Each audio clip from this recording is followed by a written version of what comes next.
Welcome to BeEnriched, a learn-at-home project produced by the Wellness Institute of Greater Buffalo in cooperation with the Buffalo Public Schools and hosted by Buffalo Public School teachers.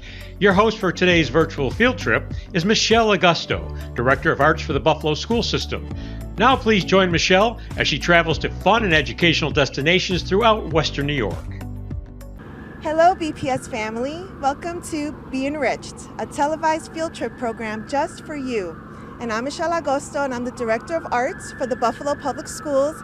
And today I'm here with Brad Hahn, the Director of Explore Buffalo. And thank you so much for being with us. Thanks so much. Glad to be here, Michele, on this beautiful day in downtown Buffalo. It is beautiful. And we happen to be what I'm calling the epicenter of all architecture in Buffalo. I mean, we're surrounded by amazing buildings from different periods now because we have the federal courthouse behind us that's relatively new. But can you, and we have right behind us a beautiful backdrop of City Hall. Can you talk a little bit about maybe what we're looking at right now? Absolutely. So Buffalo is, like I like to say, it's an architectural museum. So instead of going to a museum like the History Museum or the art galleries, you can take a walking tour of downtown Buffalo, and it's an architectural museum where you see all different time periods from around the mid-1800s to the present, and all sorts of different styles. And one of my favorites is the building that's right behind us, and that's Buffalo City Hall in the Art Deco style that was popular in the 1920s. And City Hall is a great example of that Art Deco style. It captures a lot of symbolism of Buffalo throughout the building from the bottom to the top. We do about a full hour to an hour and a half tour for BPS kids most years, and we cover that beautiful symbolism that represents Buffalo, the Queen City, inside and outside City Hall. Yeah, I was going to ask you about that because I'm sure this is one of the most popular spots for our Buffalo Public School students, and we're talking to all of our young people today. So if they go inside City Hall, what would they see? So normally on a City Hall tour, we would start in the lobby, which is this grand entry into City Hall, which has symbolism and also a few historical figures inside of City Hall. We show them the mural of the architect of this building, a man named John Wade, who was a relatively young man when he designed this building for Buffalo City Hall. And then we take them up to the second floor and we visit the mayor's office and learn about the office of the mayor and what the mayor does here in Buffalo. And then we visit the Common Council chambers, which I think is one of the most impressive and most symbolic spaces in the city of Buffalo, where citizens of Buffalo can go and can watch the city of Buffalo's government take place to pass laws and do things like that right at the heart of Buffalo City Hall. And it's a beautiful space. It is beautiful. The ceiling is just gorgeous, and yeah, I love that space. And then we get up to the very top of the building. We have a panoramic view of the city in front of us for the observation deck at the top of City Hall. So it's a great tour, and we look forward to hopefully sometime soon we'll be able to welcome BPS kids once again on the tour of City Hall. Yes, I know they'd be excited. Can if they chose to come with a family member, and I'm not sure about all the rules right now, but if they chose to come, is that something they could do for free? Yes, the observation deck of City Hall is free. It's open to the public. Again, I'm not sure right now what the policies are in terms of accessing the observation deck, but that's something they can check out on the City of Buffalo website. That's wonderful. That's exciting. So I know that you have all sorts of tours, not just for our Buffalo Public School students, but for adults too, and they're very interesting. You have walking tours and biking tours and neighborhood tours.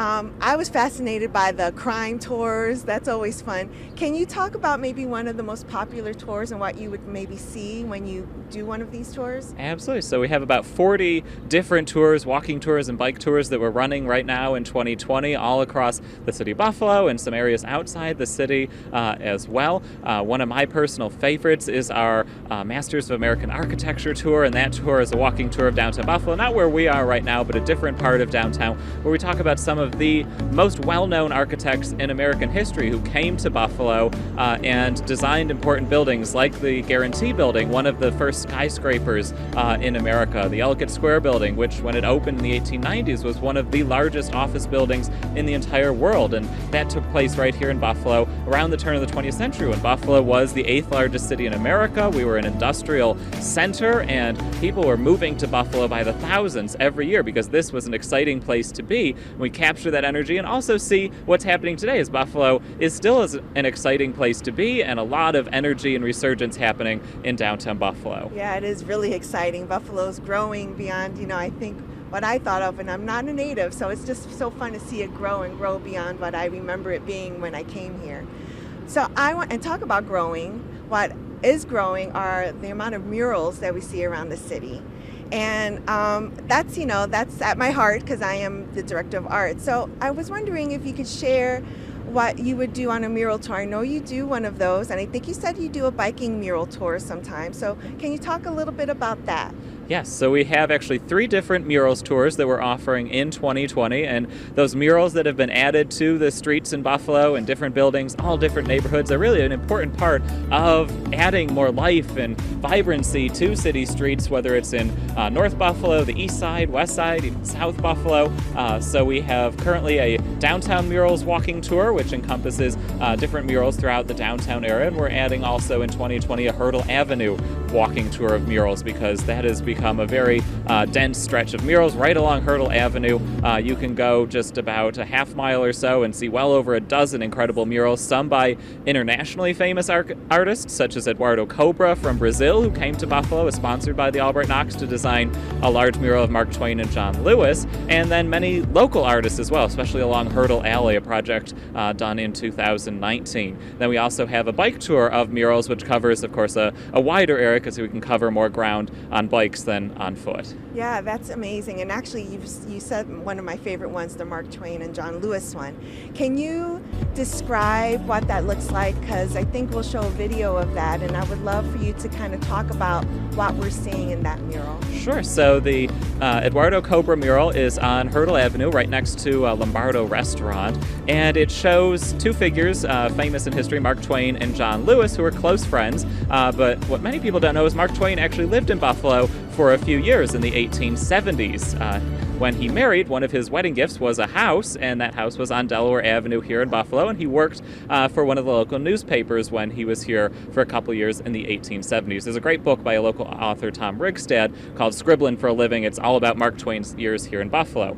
Anyway, he became friends with John Lewis after John Lewis saved Twain's sister-in-law and niece from a carriage accident. The horse had basically run free, had sort of run free of its reins, and John Lewis saved the carriage from crashing, and after that they became friends, and there's a historic photo of the 2 of them that is then replicated in Eduardo Cobra's mural on the side of the building on Hurdle. Yeah, I love that so much, and I think, I don't know, there's something about that piece of work, that mural, that really resonates during this kind of interesting period of time.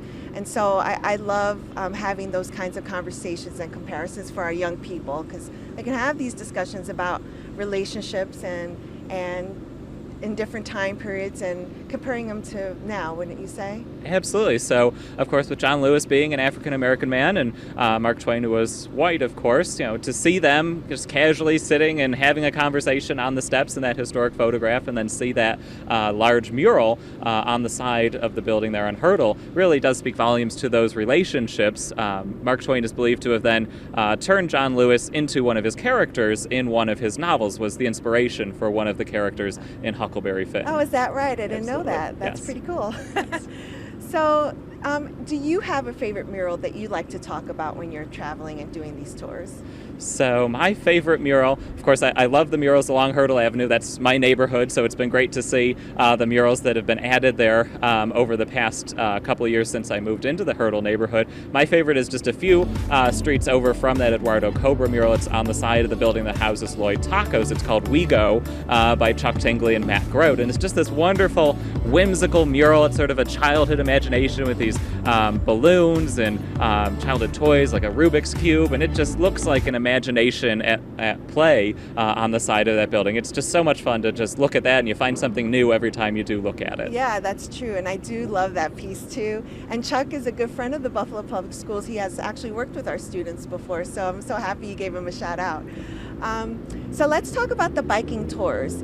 Is there an age limit? Is one too young to do a biking tour? Because I'm guessing there's a certain amount of miles that you go. So can you share a little bit about that? So our bike tours that Explore Buffalo offers, we have an age limit. Everybody has to be 14 or older for our bike tours right now. They're about 90 minutes or so in length, usually about 4 or 5 miles roughly. So it's not a bike race or anything by any stretch. It goes at a pretty leisurely pace as we go from stop to stop, and the docent who's leading the tour isn't talking while we're biking. Basically, we bike from stop to stop. So we bike helpful. for a few blocks or whatever it may be. Right. Then stop, talk about, if it's the murals tour, we talk about the mural. Then bike on to the next mural stop. So we're not trying to talk while biking, because that would be difficult, and you'd be going so fast that you wouldn't actually see what we're Right. talking about. So it's a Right. great way to see some more Buffalo architecture, some more art around the city, more Buffalo history is on our bike tours. Those tours and all of our tours right now, we are requiring reservations because they're all limited to 10 people per group this year. I got it. So, and all of this can be done on the website, right? Absolutely. Okay. Our website's explorebuffalo.org. So all those different tours, you can learn about the tours, what's involved, the timing of the tours, and the available dates for the tours are all on our website. Okay. So thank you for that. Now, what is your favorite tour to do? I know you have to have a favorite tour. I know you talked about the architecture one, but your favorite one that may be just a little bit quirky.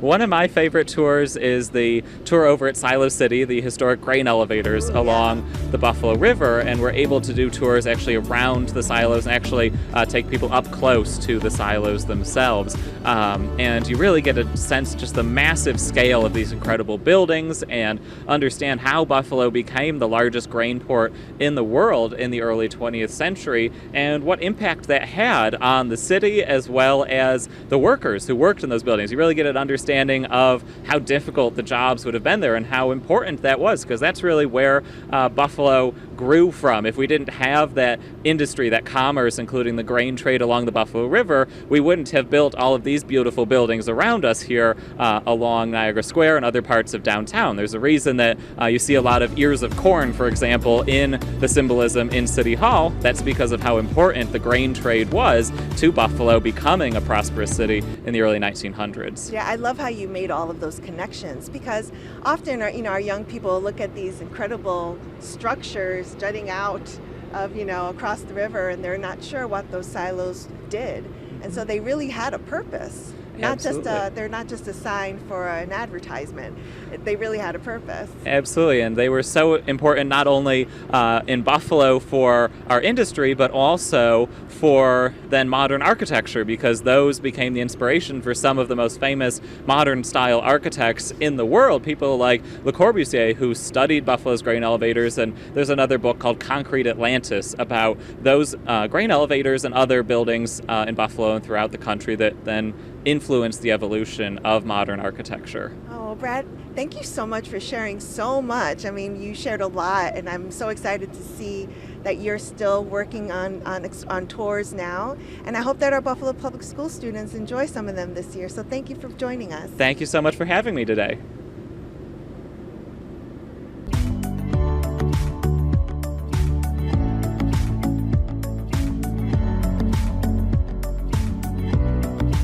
Funding for BeEnriched is provided through the generosity of the Community Action Organization of Western New York, the CAO. For more information on the CAO's 5-pronged approach to fight poverty in the Buffalo area, log on to caowny.org. Funding for BeEnriched is provided through the generosity of Harmac Medical Products, an award-winning international contract manufacturer of single-use medical devices, located on Bailey Avenue on Buffalo's East Side. For more information, log on to harmac.com.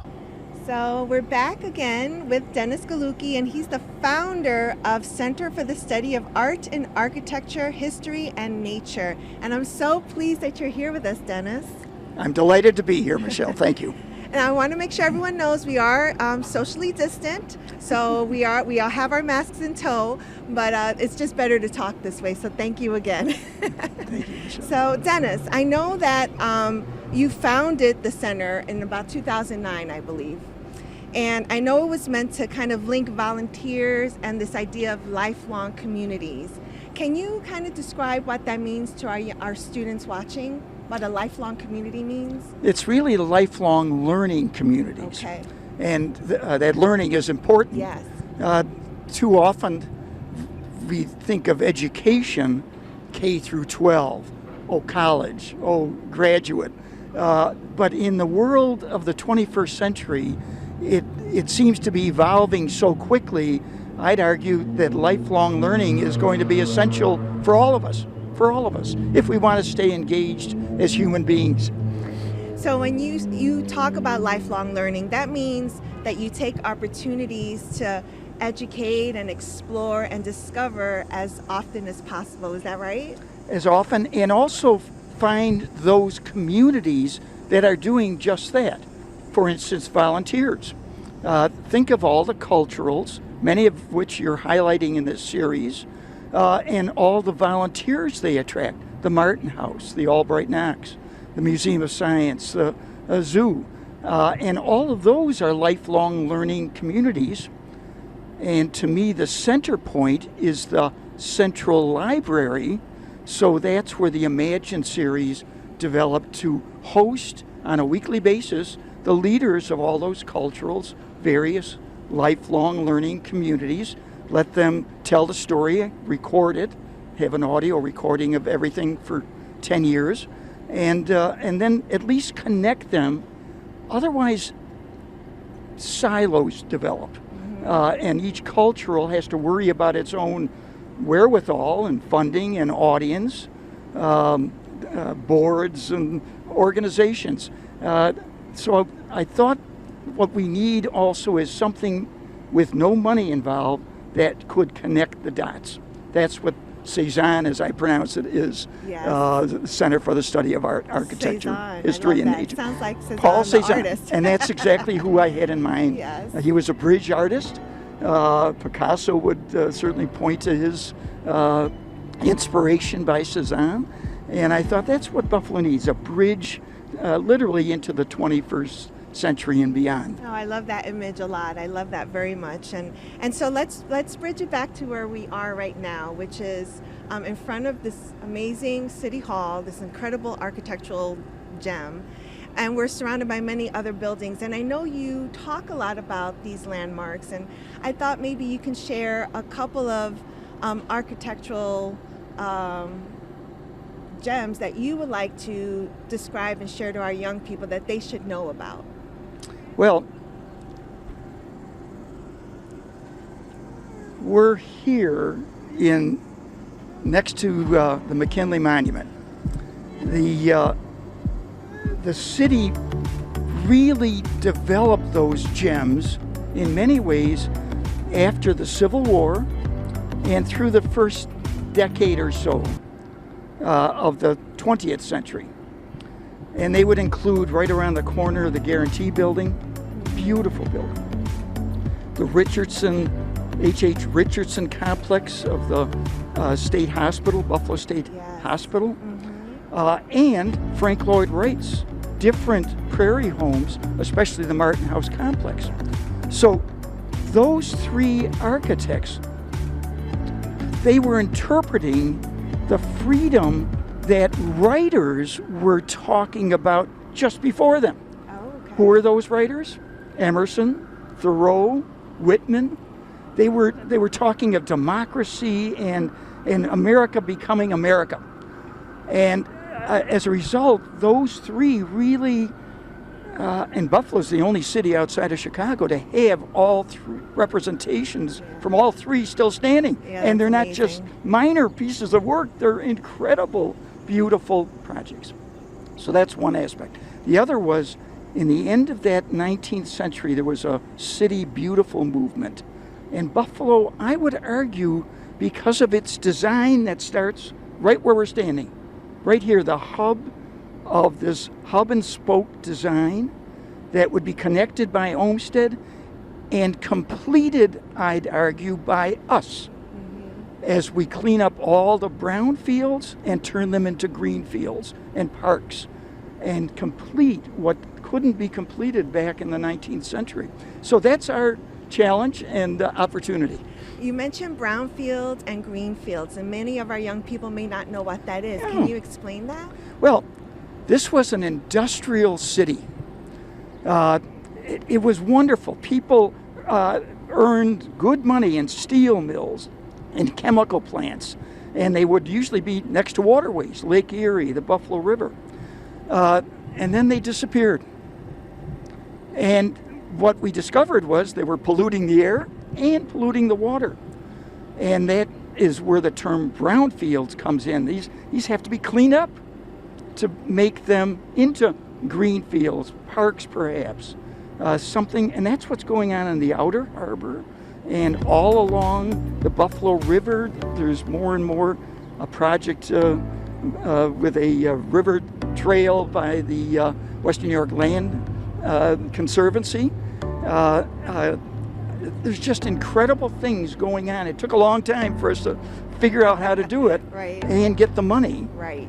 And that's what's going on in our time. So we're completing what started right here with Joseph Ellicott, 50, 60 years later with Olmsted and his company, built all the parks that connected the spokes, and now we're doing the waterways that finished the project. That's my interpretation of the times. I love that very much, because I love how this is why I'm so happy you're on this show today, because you talk about connecting the spokes, and you've connected already so much. We've talked to Olmsted, we talked to Tiff Nature Preserves, we talked to Darwin Martin House, and you can see how all of this, there's a lot of interconnectedness to the city of Buffalo and what we're trying to advocate, which is a beautiful city that everyone can enjoy. And I love that. Thank you, Dennis. Thank you. You did Well, that well. we're going to continue that when you take the landmark cruise. That's the reason I've been doing that for the 11 years, every Wednesday in July and August. And you'll see from the water's edge, you get a larger perspective than standing in one spot. Right. You're moving and you see a different way of looking at our region. Yeah. In many ways, I really believe, and that's the theme for the landmark cruise, is that we should imagine Greater Buffalo as a premier cultural and nature center. Premier, because we are. Oh, and then we've got minor things like Niagara Falls down the way. Three Yes. different forts within 30 Yes. miles. Yes. See what I mean? There's just so much. It's so rich to live in Buffalo. It's a beautiful city because it was part of the beautiful city movement. Yes, yes. And I think we hopefully will highlight that with this program. Perfect. So let's go back to your landmark cruise. I'm really excited about that. That's on Miss Buffalo. Yes. Miss Buffalo 2. And I'm thrilled to be part of this tour because I think you're right. I think we'll get to see the city in a very different way because our perspective will be different. We're looking from the outside in. Can you talk about what we're going to do when we go on that landmark cruise? Well, it's sponsored by the Center for the Study of Art, Architecture, History, and Nature. And the theme, as I said, is to imagine us as a premier cultural and nature center. I also believe that if we see our past, if we can appreciate our past, see the signage. We've got different signs right here in Niagara Square that point in 4 directions that I put up when I was with the Landmark Society that help us understand what was here before. Then we can imagine our future because we've appreciated our past. So that's an equation that I like to keep pointing to. So we're going to look at art and architecture, the landmarks we see and some we don't, and the history, a timeline. And I always start us at the same spot. The oldest tree in Buffalo, downtown Buffalo, right around the corner from here. Okay. It's a sycamore tree. It goes back to 1710 in the middle of a city. It's right behind St. Louis Church. And I use that as a reference to imagine, well, what was here before and then what followed. It And obviously very different. the Native Americans were here before, Right. but they very quickly had some folks that spoke French. Yes. And then, so I go through that timeline very quickly so that people can get a sense of where they are today relative to how we got here in our region. It seems to work. Yeah, I think that's amazing. And I think kind of grounding it in a certain period of time and having people use their imagination about what the city looked like, at the time of this young treeling. I think it's really an interesting way to do that and that it still survived, which is pretty amazing. And it's had its ups and downs, but that's part of the deal. And right now it's a pretty interesting time, COVID-19 aside, Yes. although that makes it part of the interesting times, I guess. You wouldn't be doing this necessarily if that wasn't going on. That's true. So on the tour, because I know we won't be able to speak on the cruise, but we'll get to see a lot of wonderful visuals. Can you give us an idea of the things you'll point out on the cruise? Well, first of all, we're on water. We're not on land. And water then becomes a major component, fresh water. You did the zoo in this series, Not yet. but you will. Yes, hopefully. At the zoo, whether you do or don't, at the zoo, by the rainforest, there's information how precious fresh water is. I'll point to that. We'll save that for Wednesday. But the idea of appreciation, again, not just of the buildings, but the natural as well. And the natural for us is fresh water. Not everybody's gift. We have it in abundance. And just appreciating that gets us there. The other thing is we've been a leader in sustainable energy. Our future is tied to continuing that leadership role. Hydropower, some great giant turbines that are outside on old slag heaps, part of the brownfields. So that's part of the storyline of solving medical problems at the Buffalo Niagara Medical Campus, from cancer to COVID. That's what's going on. That will be our future, and frankly, the future that the kids that are in K through 12 right now are moving towards. So in some ways, this whole series is to help them see themselves not just getting past this week in classroom or the next test or the next year, but see that there's things to get interested in today, that to explore who they are and what interests them. I hope this helps. I think it will, Dennis. I really do. And I thank you so much for your time today. I appreciate it deeply. Thank you. Thank you for doing this series. Great to be a part of it. Thank you. And thank you all for watching, and we'll see you next time on BeEnriched. Funding for BeEnriched is provided through the generosity of KeyBank in partnership with the First Niagara Foundation. KeyBank, planning a better tomorrow for our clients, communities, and teammates. KeyBank opens doors. For info, log on to keybank.com.